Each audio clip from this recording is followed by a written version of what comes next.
Hello, and welcome to History's Hidden Weird, the podcast that peels back the curtain on the odd, overlooked, and just plain bizarre corners of the past. I'm your host, Quinn Strange. And today, we're traveling not just through time, but into space. Well, sort of. Because today we're telling the story of a man who discovered a planet. An entire planet. With a homemade telescope and a dream. His name was William Herschel, a musician turned astronomer who became one of the most important stargazers in history. He discovered Uranus, the first planet found in modern times. Before him, the solar system ended with Saturn. And yet, despite this monumental achievement, Herschel died largely forgotten. Not a national treasure. Not a household name.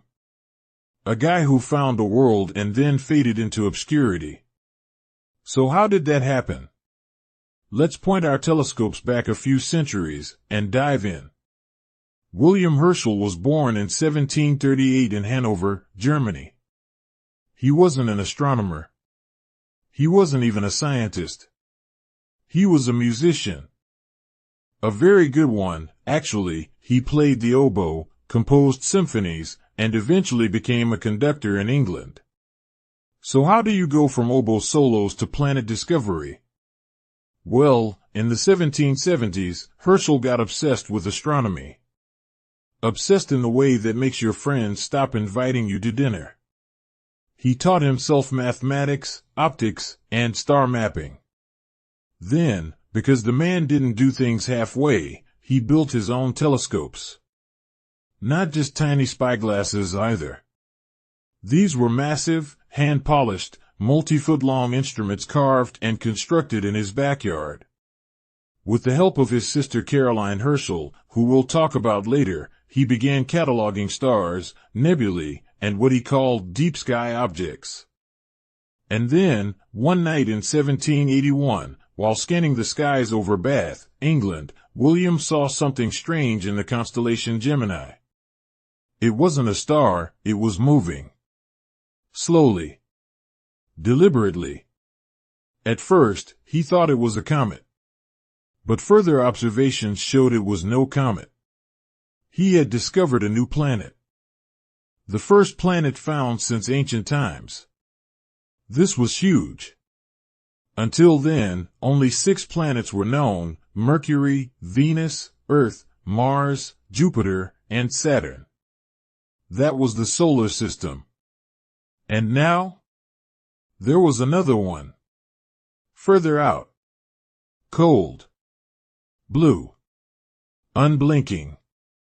The world was stunned. The scientific community erupted.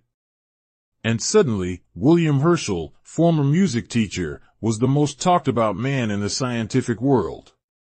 He named the new planet Georgium Sidus, or George's star, after King George III, because flattery gets you funding. And it worked. King George gave him a pension and named him the king's astronomer. Herschel moved to Windsor and spent the rest of his days building bigger telescopes and cataloging more stars than anyone before him. Eventually, scientists agreed on a less bootlicky name, Uranus, after the Greek god of the sky. It fit the tradition of naming planets after mythological deities. Though, of course, nowadays it's mostly the butt of celestial jokes. But here's the thing. Despite his fame, Herschel's star was already starting to dim. Why? For one, Herschel was a little eccentric. He believed the moon, and even the sun, were inhabited. He was obsessed with hollow earth theories and lunar vegetation. He claimed to see forests and cities on the moon through his telescope. To be fair, telescopic optics back then were tricky. But still, his theories veered into the fringe. And there was another problem: he wasn't part of the academic elite. He wasn't a university man. He wasn't trained at Cambridge or Oxford. He was a self-taught immigrant with a German accent and weird ideas. As newer astronomers, mathematically trained and better connected, emerged, Herschel was quietly nudged aside. His later work was seen as speculative, even silly. And his contributions slowly vanished from the public memory. Even his planetary discovery, the one he staked his legacy on, was gradually overshadowed. Uranus was reanalyzed, renamed, and recontextualized. Later astronomers refined its orbit and discovered its moons. Herschel became a footnote.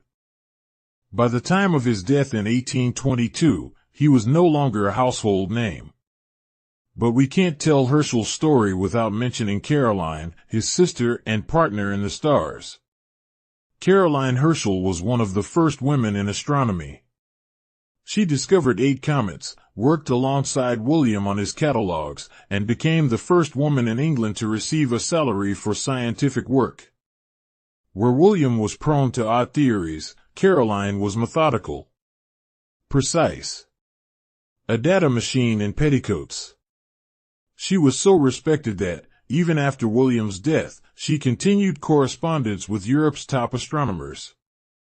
And unlike William, her reputation has only grown over time. Today, she's seen as a trailblazer, one of the most important women in the history of science. There's even a crater on the moon named after her. As for William, well, there's a space telescope that bears his name, the Herschel Space Observatory, launched by the European Space Agency in 2009. And in niche scientific circles, he's still celebrated. But for the man who discovered an entire planet? It's a quiet, almost eerie kind of fame. William Herschel died on August 25, 1822, in Slough, England. His home observatory was torn down. His personal papers scattered. The world moved on. But here's the strange part, everything Herschel did, he did out of wonder. He wasn't seeking status or approval. He didn't care about publishing in the right journals or pleasing academic institutions. He just wanted to know what was out there. He chased the stars with his own 2 hands, building, grinding, peering, sketching, night after night. And for one brilliant moment, he changed the map of the known universe. And then the world forgot. Maybe that's the strangest part of all, how easily we forget the people who changed everything. So the next time you hear someone snicker at the name Uranus, just remember, behind that blue planet, behind the awkward jokes and classroom giggles, was a man in a backyard, pointing a telescope he built himself into the unknown. And he found a world. This has been History's Hidden Weird. I'm Quinn Strange. Thanks for listening. Stay curious. Stay kind. Stay wonderfully weird. Stay weird.